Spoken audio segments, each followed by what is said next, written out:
Donc moi je m'appelle Stéphane Gombert, je suis artiste, entre autres je fais partie de l'équipe d'artistes qui s'est réunie en collectif il y a 10 ans maintenant pour chercher à sortir d'une solitude et d'un système où chacun court sa chance pour essayer de trouver un lieu en banlieue.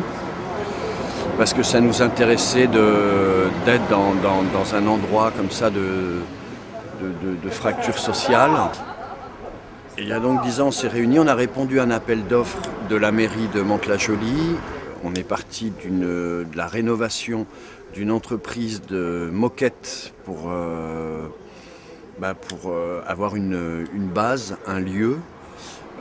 Qui s'appelle donc la Friche André Malraux, occupée depuis 10 ans par cette équipe qui est le collectif 12, qui est donc un lieu pluridisciplinaire qu'on a qualifié récemment donc de base d'action artistique. Donc la question est de donner une définition de l'art, de la culture, très complexe, à mon avis très complexe évidemment. Il y avait quelque chose que j'aimais bien, c'est une phrase de Godard qui disait l'art c'est quand Beethoven écrit une symphonie et la culture c'est quand Deutsche Grammophon publie Karajan qui... Donc voilà, ça peut déjà être une séparation. Ceci dit, l'art je le rapprocherai aujourd'hui vraiment de la représentation.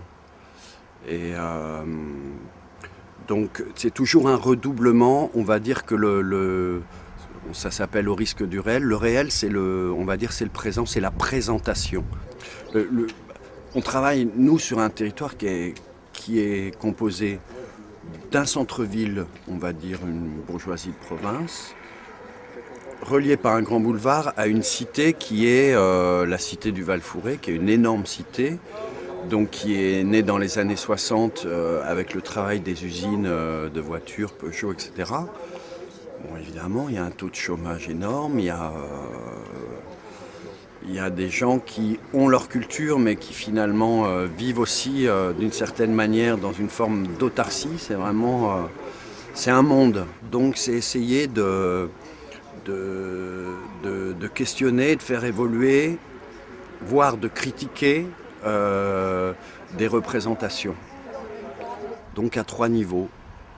Critique de la représentation lorsqu'elle est conditionnement, possibilité d'exister pour soi parce qu'on réussit à exprimer et à rendre présent des choses finalement les représentants, et rencontrer l'autre parce que la représentation elle permet un échange.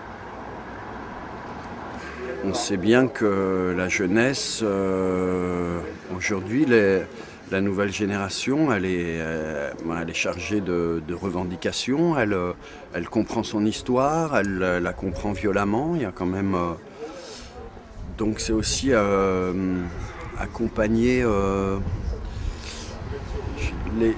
l'expression de ça, l'accompagner, l'écouter, la relayer, aider à formuler, à accompagner la compréhension historique de pourquoi ces gens sont là, ici. Et je pense qu'il y a, en tout cas, et je dirais l'invention d'une identité, c'est-à-dire d'une identité qui est mixte à travers un passé. Il y a une culture, mais évidemment, il y a une culture je veux dire, qui vient de pays étrangers, d'une histoire, de pays colonisés.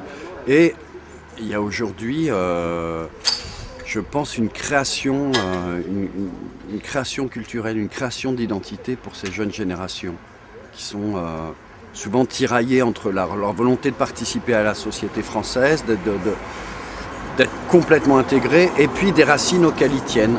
Si on a fait le choix d'être aussi là-bas, c'est pas que pour apporter, c'est aussi pour recevoir. Et donc ce qui est peut-être intéressant, c'est aussi comment finalement le fait d'être là-bas nous remet en cause dans nos pratiques. Par exemple, il y a 10 ans, j'étais plutôt un artiste d'avant-garde, cherchant à faire des formes à la pointe de l'évolution de la représentativité, de l'expressivité. Maintenant, je suis beaucoup plus concerné par la relation que je peux tisser avec un public, par qu'est-ce qui s'y passe, par la relation de l'art et de la vie. Qu'est-ce que concrètement, comment j'arrive à toucher, à partager avec les gens. Comment être ensemble. Et donc ça passe parfois par des formes plus médiatrices d'échange.